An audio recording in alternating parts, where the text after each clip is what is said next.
세금 계산서를 사고 파는 거, 실물 거래 없이 사고 파는 거 불법입니다. 불법이에요.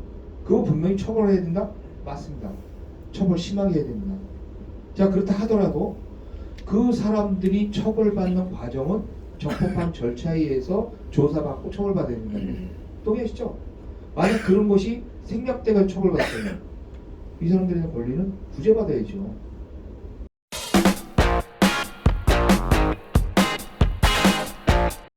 제가 이제 두 번째로 이제 말씀드릴 게 뭐냐면 세금 계산서에 대해서 한번 말씀드릴게요. 세금 계산서. 저는 분명히 말씀드리지만 불법 조장하는 사람 아닙니다. 저는 불법 조장하는 사람. 세금은 무조건 내야 돼요.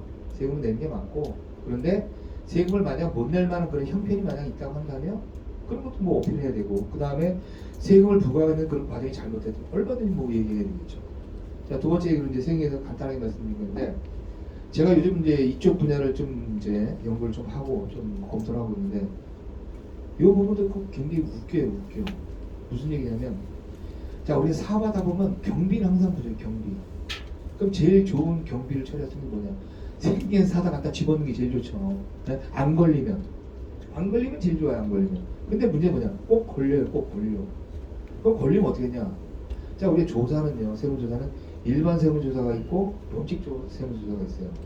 일반 세무조사는 말 그대로 일반적인 세무조사, 법칙 세무조사는 두 가지로 나눠집니다. 하나는 실질범이라 그래가지고 계획적으로 세금을 포탈한 경우도 있죠. 장부를 이중장부를 만들었다든지 다운계약서를 작성했다든지 아니면 통장을 제3자 명의로 차명 통장을 갖다 썼다든지, 자, 이렇게 해가지고 처음부터 계획적으로 만약 그 세금을 탈루할 목적으로 했다고 하면 요건 실질범이라 그래가지고 나중에 고발이 됩니다. 조세법 처벌법에 의해서. 요것과는 별개로 세금 계산서만 사고 파는 사람들이 있어요. 네? 자료상이라고 되어 있냐, 그리고 뭐 가공거래라고 하는데, 자, 세금 계산서를 사고 파는 거 분명히 잘못한 겁니다. 잘못된 거예요. 자, 그래서 세금 계산서를 파는 사람도 잘못이지만 사는 사람도 잘못이에요. 사는 사람도. 그럼 세금 계산서 샀어요. 그럼 나는 그만큼 세금 계산서 매입을 잡았기 때문에 결국 비용이 줄어드는 그런 효과가 있다는 얘기예요. 자, 걸렸어요. 이제 걸리게 되면 어떻게 됩니까? 범칙조사로 전환이 돼요. 범칙조사로 전환이 돼요. 금액이 크면 10억 원 이상이 되면 무조건 고발이죠. 그렇죠? 10억 원 이내일 때는 통보 처분이라서 일단 벌금을 내라고 하고, 벌금을 만약 안 내게 되면 그 다음에 고발이 되는 겁니다. 자, 근데 여기서 제가 말씀드리고자 하는 건 뭐냐면, 분명히 세금 계산서를 사고 파는 거는 불법입니다. 불법. 그래서 불법 행위를 했기 때문에 처벌하는 게 맞아요. 자, 그런데 불법 행위를 한 사람을 잡아다면 죄송합니다. 그런 사람을 불러가지고 조사를 하는데, 그럼 어떻게 해야 돼요? 합법적으로 조사해야 돼요. 합법적으로. 아니?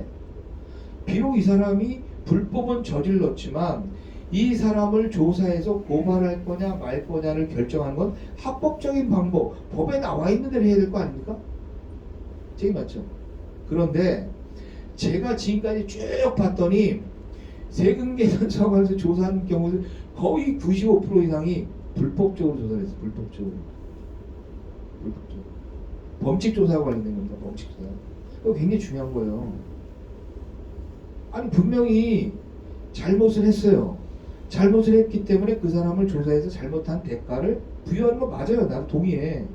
그런데 조사 과정은 합법적으로 해야죠. 합법적으로.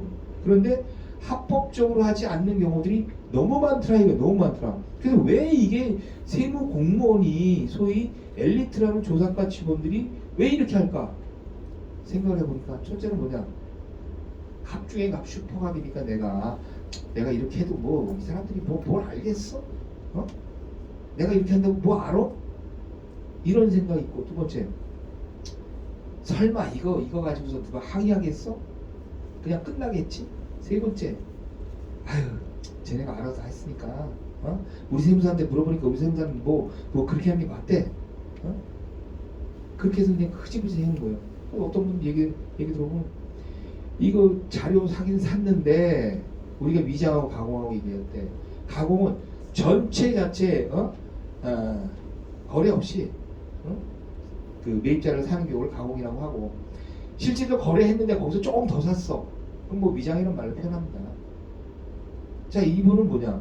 나는 실제로 거래를 했어요. 거래를 했는데 여기서 20% 30% 좀 더 산 거야. 그걸 전체를 가공을 하면 너무하지 않냐? 해서 아무튼 뭐 조사받고 가서 이제 벌금도 내고 막 그랬어요. 그래서 이분 하던 사업체 다 문 닫고 정말 힘들어 죽겠다고 얘기를 하시더라고. 그래서 그분 내용을 쭉 봤어. 봤더니 조사 절차가 잘못된 거예요. 조사 절차가 잘못된. 그럼 이분은 벌써 조사받은 지가 6년이 됐는데 이분 피해 누가 보상해 줄 거야 이거? 예? 그분은 왜 잘못됐는지도 몰라. 모를 수밖에 없고. 왜? 아, 그분이 세무 전문가입니까? 그분이 세무 전문가예요? 전문가가 아니니까 내가 왜 이렇게 세금을 안 터져도 되는 세금을 터졌는지를 몰라요. 대충 좀 얘기하니까 그분은 이제 황당해 하는 거죠. 황당해. 그래서 그 얘기를 해요. 아, 왜 우리 세무사는 모르냐고. 그건 나한테 물어보지 마시고. 그런데 중요한 건 뭐냐, 그런 부분들이 너무나 비일비재하게 많다는 얘기예요. 그래서 다시 한번 말씀드립니다만은 세금 계산서를 사고 파는 거, 실물 거래 없이 사고 파는 거 불법입니다.